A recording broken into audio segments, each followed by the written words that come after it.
very happy to speak to you. So I am Egyptian German, and now in Yeah. Germany, people are trying to push the entire country back to go into a war. Yeah. They are writing all the young guys and girls to join the army. Yeah. How do you see making a film about the First World War is relevant in this time? Yeah. Well, I can say the same thing about Belgium. Military service is something that is discussed often in our political landscape. I even remember there was, in the elections very recently, there was a politician who went to a school and all the students could ask him a question. And there was this one young man and he asked, what happens if military service is obliged again in our country? And the politician returned the question and he said, well, would you not fight if you were asked to fight for your country?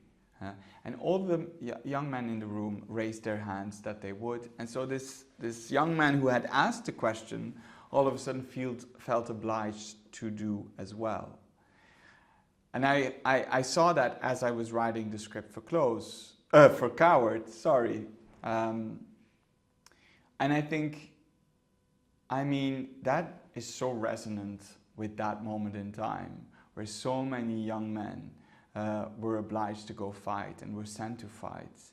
And the fear of being called a coward, or the fear of not participating, created that mass movement. And apart from that, I think the reason why I think it's a modern, it talks to the present, is because it's also so much about how, even in the darkest of times, we try to find ways to survive. And maybe more than survive, we try to find ways to be alive. And throughout centuries, people have always done that through creating. You know, creating music, creating podiums with munition boxes, using shells and making jewelry. And that's something incredibly hopeful for me to highlight in these moments. Taking from you also from this hope, the movie is ending on a positive note with hope, with hope for a new beginning. And like, how do you see this in films in general? I think now in the festival you are being overwhelmed also by mostly sad endings. Okay. Why, like, do you think good endings or happy endings are a little bit also refreshing to watch?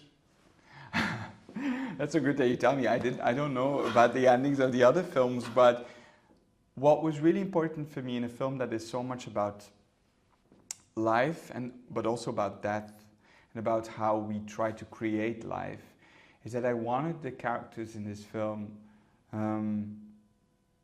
to choose life, and to choose future, and to choose possibilities. And so when I was coming up with the story, with the script, there is this theme that lingers throughout the film, and that is, we cannot live a full life if we are afraid of every part of ourselves, or any part of ourselves. And so I suppose there's this question at the end of the film is to the characters, and in doing that hopefully also to the audience, like, do you want to live fully, completely, or do you want to hide in the shadows with certain parts of who you are? And I find that I find that an important question to ask. You won with Girl the Golden Camera for the best first film. You won with Close the Grand Jury Prize. Yeah. When you are making films, are you also hoping to win awards? Are you hoping now to win an award with your presence in the official competition? I think you know, I think I'm hoping to mean something to people. You know, I think I hope to make a film that people see and are able to escape in, or connect with, or find meaning in. I suppose that's what we do when we create. We try to find meaning. I say we, but me. And that's, I suppose, the most important part for me, is to understand that it means something to someone. Thank you so much. Thank you.